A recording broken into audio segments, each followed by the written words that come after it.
ஒவ்வொரு வீட்லேயும் அம்மாக்களுக்கு ரொம்ப பிடிச்ச இடம்னு கேட்டிங்கன்னா அது கிச்சனாக தான் இருக்கும். ஏன்னா கிச்சனில் மட்டும்தான் நம்ம காலையில் எழுந்திரிச்சு நைட்டு தூங்க போகிற வரைக்கும் ஃபுல்லாக வேலையை செஞ்சுக்கிட்டே இருப்போம். காலையில் உள்ள சாப்பாடு, மதிய சாப்பாடு, நைட்டு சாப்பாடுன்னு சொல்லி ஒவ்வொரு சாப்பாடு செய்யும் பொழுது சந்தோஷமாக செய்வோம். ஆனால் அதுக்கு பின்னாடி பாத்திரம் கழுவுற வேலைன்னு ஒன்று இருக்குது பாருங்கள். அதை பார்க்கும் பொழுது நமக்கு தலைவலியே வந்துடும். இருந்தாலும் அந்த வேலையை நம்ம விட்டு கொடுக்குறது கிடையாது. அந்த இடத்த சுற்றி சுற்றி தான் வந்துக்கிட்டே இருப்போம். எனக்கு தெரிஞ்ச சின்ன கிச்சனாக இருக்கட்டும், பெரிய கிச்சனாக இருக்கட்டும், மாடுலராக இருக்கட்டும், நான் மாடுலராக இருக்கட்டும், என்னென்னமோ மாடல் வந்துருச்சு. ஆனால் எந்த கிச்சனாக இருந்தாலும் அதை நம்ம சுத்தமாக வச்சுருக்கணும். மற்ற இடங்கள் நீட்டாக இருக்கோ இல்லையோ, நம்ம சாப்பாடு செய்கிற இடம் எனக்கு தெரிஞ்சு ரொம்ப சுத்தமாக இருக்கணும். நம்ம வீட்டில் உள்ள ஒவ்வொருத்தரும் நம்ம கையில் தான் சாப்பிட்றாங்கங்கும் பொழுது ஒவ்வொரு சாப்பாடு செய்யும் பொழுதும் அது ஹைஜீனாக இருக்கான்னு பார்த்து பார்த்து தான் செய்யணும். நம்ம செய்கிற சாப்பாட்டை காட்டிலும் நம்ம செய்யக்கூடிய இடம் சுற்றிலுமே ரொம்ப நீட்டாக இருக்கணும். ஒரு பல்லியோ ஒரு பாச்சியோ நம்ம சாப்பாட்டில் விழுந்து அது பாய்சன் ஆனால் கூட நம்ம வீட்டில் உள்ளவங்களுக்கு தான் கேடு. முடிஞ்ச அளவுக்கு நம்ம வீட்டில் கிச்சனை க்ளீனாக வச்சுக்கணும். ரெண்டாவது, கிச்சன் க்ளீனாக இருக்கிறதுக்கு ஒரே ஒரு டிப் தான் நான் சொல்வேன். நம்ம எடுத்த பொருளை எடுத்த இடத்துல வச்சோம் அப்படின்னாக்க அது ரொம்ப நீட்டாக இருக்கும்.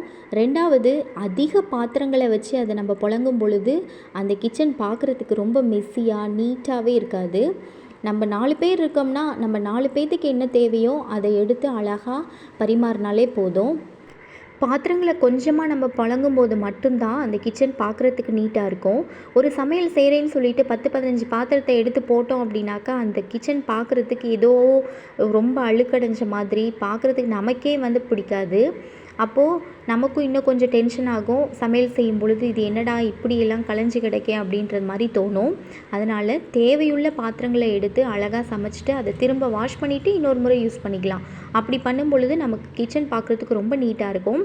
ரெண்டாவது, கவுண்டர் டாப்பை சுற்றிலும் நம்ம நிறைய பொருளை அடுக்கி வச்சோம் அப்படின்னாக்கா அந்த இடம் பார்க்குறதுக்கு மெஸ்ஸியாக இருக்கும். நம்ம அதிகம் பயன்படுத்துகிறது டெய்லியும் உப்பு, புளி, மிளகா, அதுக்கப்புறம் எண்ணெய். இதை அடிக்கடி எடுப்போம். அதை மட்டும் நம்ம கைக்கு இட்டுற மாதிரி பக்கத்தில் கவுண்டர் டாப்பில் வச்சுட்டு, அதுக்கப்புறம் ஸ்பூன்,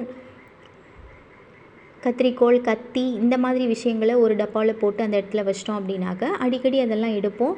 அப்படிங்கும் பொழுது அந்த இடத்துல அந்த பொருளை மட்டும் வைக்கும் பொழுது பார்க்குறதுக்கு ரொம்ப நீட்டாக இருக்கும். மணி பிளான்ட் ஈஸியாக வளரக்கூடிய ஒரு பிளான்ட்டு. அது வீட்டுக்குள்ளே நம்ம தண்ணியில் போட்டு வச்சாலும் சூப்பராக வளரும். அதை மட்டும் நம்ம கிச்சனில் அங்கேக்கங்க சும்மா வச்சு விட்டோம் அப்படின்னாக்க பார்க்குறதுக்கும் ரொம்ப க்ரீனியாக இருக்கும். நமக்கும் அந்த கிச்சனில் வேலை செய்யும் பொழுது ரொம்ப பிடிச்சிருக்கும். என்னோடய கிச்சன் இப்படி தான் இருக்கும். நான் குறைஞ்ச பாத்திரங்களை வச்சு நான் முடிஞ்ச அளவுக்கு பரிமாற பார்ப்பேன்.